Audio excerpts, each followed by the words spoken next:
story of two brothers. Rafael Palmeiro has lived the American dream as the outstanding first baseman for the Texas Rangers. His older brother, Jose, has spent his life in Cuba waiting and hoping. You see, back in 1971, Daddy Palmeiro and his wife, along with three of their sons, including Rafael, left Cuba for a new life in the USA. Jose was supposed to follow, but at the last minute, he wasn't allowed to leave because he was approaching military age. Ironically, he had never served in the military because he was born with a partial left arm. Now, had this been noted on his papers, he would have been allowed to leave. From that time on, Jose was trapped, cut off from the rest of his family. Then last August, through the window of the Pan Am Games, we went to Cuba and located Jose Palmeiro's neighborhood. And there we found him, now a man of 40, already decked out in Rangers regalia. We surprised him with video highlights of the brother he had never seen play, an event that captivated the entire neighborhood and his wife, Odalis. We also brought Jose a special message from Rafael himself. Watch. Quisiera que algún día pudiera hermano Rafael. Te quiero mandar saludos de yo, de mí, de la familia, de papá. Quisiera que algún día pudiera. You know, I said hi from myself, my brothers, my family. Told him that you guys were sending him some tapes of myself playing baseball, and that hopefully someday he can come and watch me play in person. Y yo también. Nos vemos. Bien. Qué lindo. ¿Quién se ríe más lindo de él o yo? Ay, tú, mi amor, tú. Thank you. Thank you. This scene then shifted back to New York, where the Texas Rangers were playing at Yankee Stadium, and we sat with Rafael and showed him his brother and the neighborhood he hadn't seen since he was 6 years old. Yeah, he's got a... Did you give him the Texas hat? He had it? After 21 years, Jose had all but ceased to exist in Rafael's mind. But now, as he watched, a subtle transformation took place. It's the first time I've seen him in 21 years on tape. ¿Y desde niño soñaba con ser pelota? ¿Con ser pelotero? I'm just overwhelmed, man. I can't, you know, this is like a dream for me. See my brother playing catch with my T-shirt on, my team hat, right in front of my house where I was first 5, 6 years. It's amazing. You know, it's just, he's not around, so I just never picture him as being my brother until I see these things. You know, I go back to when I was a little kid and I used to see him kick my butt when I did something wrong. He was kind of like my dad. You know, I couldn't mess with him because he'd kick me in the butt. And, I mean, now I'm seeing what I've missed, I guess, for the last 20 years. Naturally, the hope was that someday this reunion would go beyond the boundary of television. Bueno, yo pienso ver la familia dentro de unos meses. Octubre, quizás noviembre. Pienso ver la familia. Espero que no me denieguen aquí el permiso, ¿no? Porque están haciendo muchas denegaciones. Pero espero que a mí no. Y que me autoricen a viajar. Y bueno, eso va a ser muy emocionante. But with the changing political climate, no one heard from Jose for 8 months. But then in April came a telegram. Jose had gained permission for a 90-day visit to the States. Now just imagine the emotion. His first time in America, and he was trying now to pick out the parents he'd not seen in more than 21 years. The camera, of course, made him a celebrity and could have distracted him from his mission. But a mama always knows her son.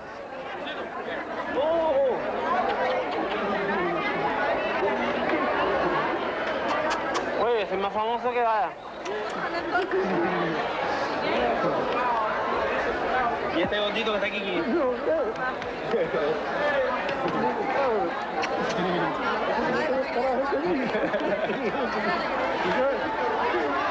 Da gordito.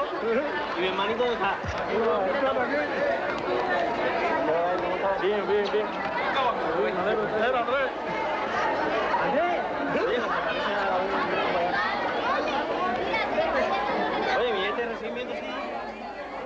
Two of Jose's brothers also met him at the airport, but the third, Rafael, had a game to play and had to settle for a phone call. Mi hermanito, ¿cómo te estás? Bien, ¿cómo está todo, Cosito? Ahí, bien. Bien todo. Sí, llegué hace un ratico y están las cámaras. And what that night did Rafael do, knowing that his brother had arrived? Way back to right field. This will be a grand slam to tie the game. The first thing I remember when I was crossing the plate was my brother saw it. I did it for him, you know. I mean, it happened. It was a lucky home run, but that's the first thing I thought, man, he saw it first day in, and this is what he gets to see. Finally came the day of reunion. After 21 years, uncertainty. It was like I was going to go meet a stranger, but he was my brother, someone that I hadn't seen in so long.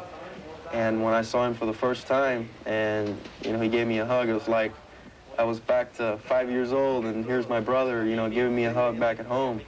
And that's what I felt like. It was an incredible feeling. The ice was broken, and now Jose embarked on a roller coaster journey between fantasy and dreams. Yankee Stadium, a place of Cuban folklore.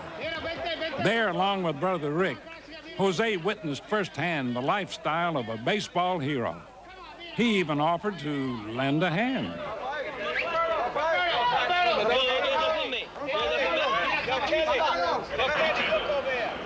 It was cold that day, especially for a man just in from Cuba.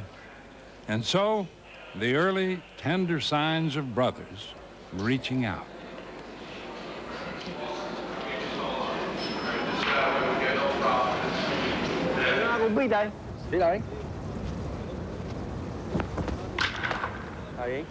Down on Jose's field of dreams, they did what brothers tend to do. Esa la saco yo a 400 pies. No, lo he adelantado.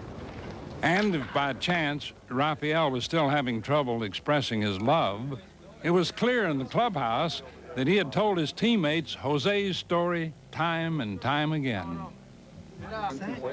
Well, last year they didn't know the situation. They didn't even know that I had a brother, an older brother in Cuba, until you guys came up with the story.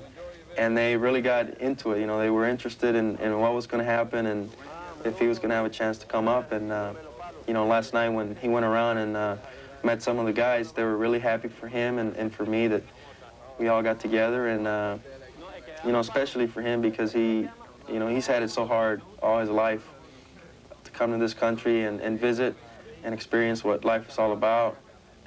You know, come to Yankee Stadium to watch his brother play was, you know, probably one of the highlights of his life, and one of mine, for sure. But, you know, the guys were excited for both of us.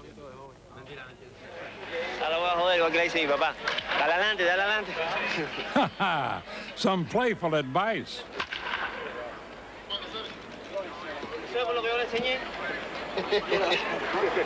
A quick lesson on how to shake hands.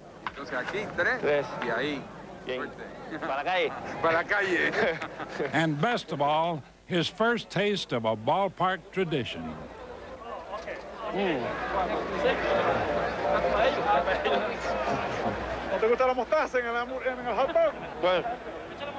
Of course, when Rafael came to bat, a good-natured Bronx cheer awaited him.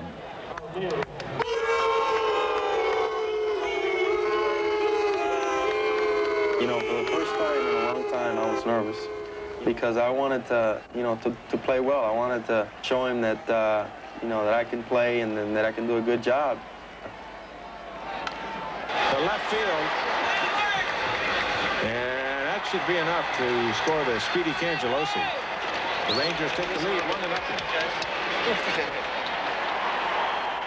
As the game went on, another hot dog went down. Oh, yeah. All right, maybe we'll do that. And then Jose almost got his wish.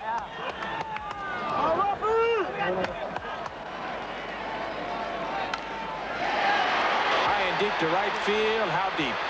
Get out of here. He hit that right on the nose, but the wind knocked it down right at the warning track. I came so close to hitting the home run. I think it would have been a home run if the wind weren't blowing in, but I felt pressured and I felt a little nervous. But after a while, I was relaxed, and I would look up in the stands, and he was laughing and having a good time, so it made me feel good. Jose's heart was with the game, but you know, he had a hungry eye. Hot dog. By now, the Yankees were doing a number on the Texas pitching, and Jose had the answer. Mañana, tomorrow we pitch.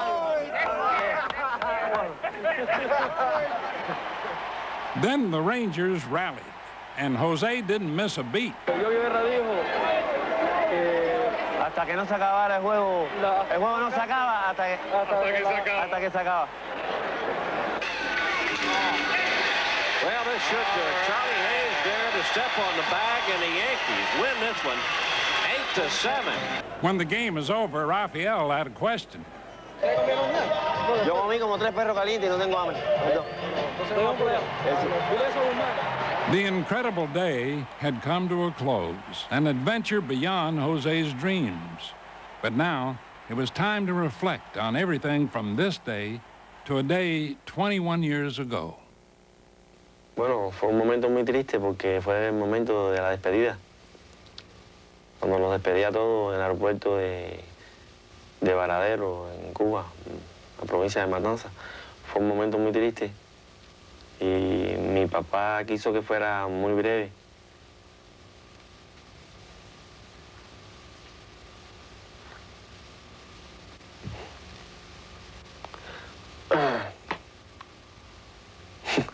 No quiero pensar mucho en eso.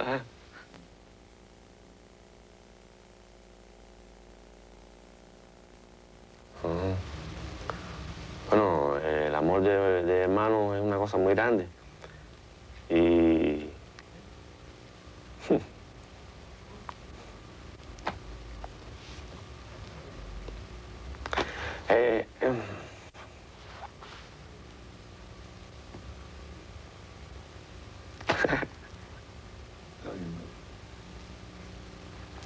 bueno, cuando regrese a Cuba, no sé cómo me sentiré, ¿no? Tengo que separarme otra vez de mi familia. Pero esta separación va a ser más fácil porque está más cercana. Veo más cercana la posibilidad de un nuevo encuentro. Well, I think it's going to be a happy ending. I mean, it's not an ending because this is, life goes on, and he's got a family back in Cuba, and he's happy, as you see, and I'm happy, and my family's happy that we're together. So, you know, we're happy now, and it's not an ending. One day we'll all be together, and it'll, you know, it won't be the ending either, but we'll all be happy.